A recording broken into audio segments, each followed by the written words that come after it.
it's Amy Pearl here from Work Ignited, and welcome to our latest video series, From Perfection to Happiness. I'm so glad that you've joined me on my journey to find joy and happiness in my life by managing perfectionism. In our first video, I mentioned that I've found 5 strategies to help me replace my quest for perfectionism with a quest for happiness. They are priorities, peace, planning, purging, and presence. Today, we're going to zero in on priorities.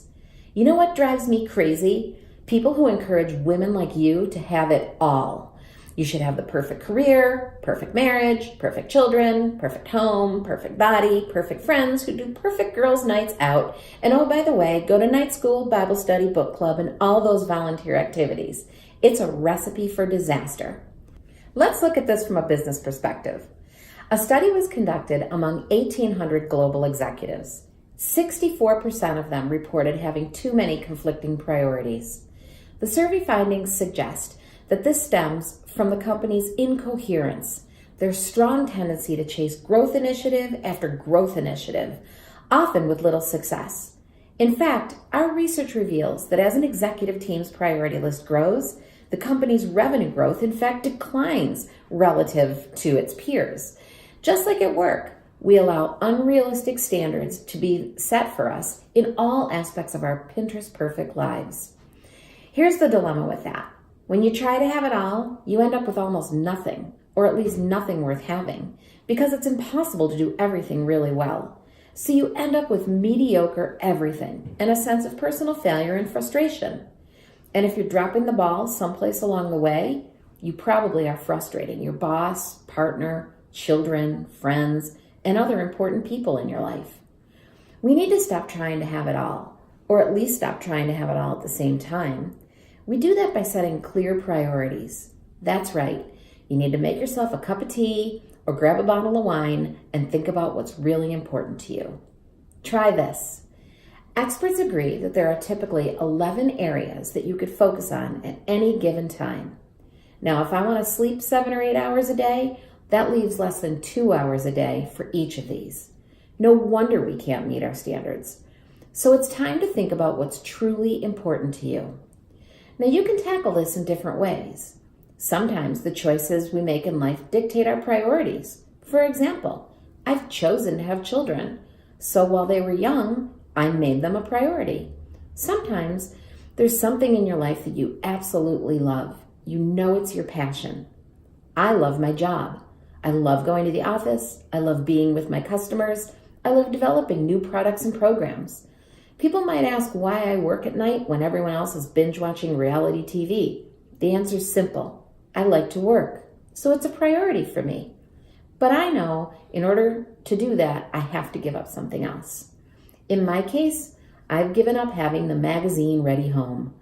There are generally dishes in my sink, a mix of clean and dirty laundry on my closet floor, and a good layer of dust keeping the furniture from being scratched. And this is tough for me because I live in the land of stay-at-home moms with immaculate homes. Now, I'd like to think my neighborhood besties still love me despite my cluttered corner of the street. Are you ready to set your priorities? I've created a simple viewer's guide that you can use to get started. Just click the link below. Take a look at these 11 life facets: activity and fitness, career, creativity, family and children, finances, healthy eating, home environment, learning, romance, social life, and spirituality. Your first task is to rank them on a scale of 1 to 11, with your most important priority being ranked number 1. There are no ties allowed. You have to make a choice. Pause this video while you complete your ranking. Did you make your picks? I revisit this list every year when I'm making my New Year's resolutions, and I typically pick my top 5 as important areas of focus. However, I have to tell you, although I pick the top 5, I never have been able to manage more than 4 in a way that I felt was truly happy. But I know you're an overachiever, so you can pick your top 4 or 5 as our next step. The second step is to define what your life would look like if you were truly focused on that facet as a top priority. What would you do to spend time in that area? What accomplishments would you have under your belt? I call these markers. I'm a pretty spiritual person, so I like to dedicate time to that each week in the form of going to Mass, participating in Bible studies, or other forms of worship. Now that my kids have moved on to college, my husband and I are trying to find ways to travel in order to spend more time together and experience new things.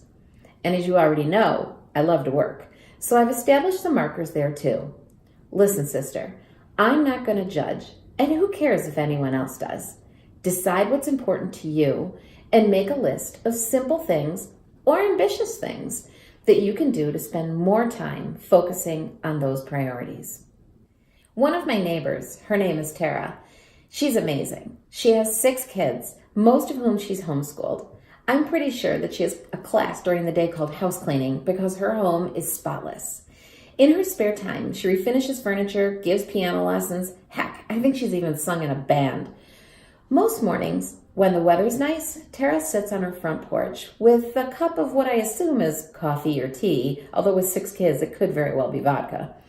I see her there as I back out of the driveway in my rearview mirror because I'm heading to work. Before I became clear on my priorities, I used to envy her for being able to stay home with her kids and do all those cool things that seemed so interesting. Then one day it hit me. I wondered if she sat on her porch every day, envying me because I was able to run away from my kids and pursue a career every day. You see, it's so easy to want what you don't have rather than to love what you do have. So pick your priorities. Then try to remember not to care about the things that you don't care about.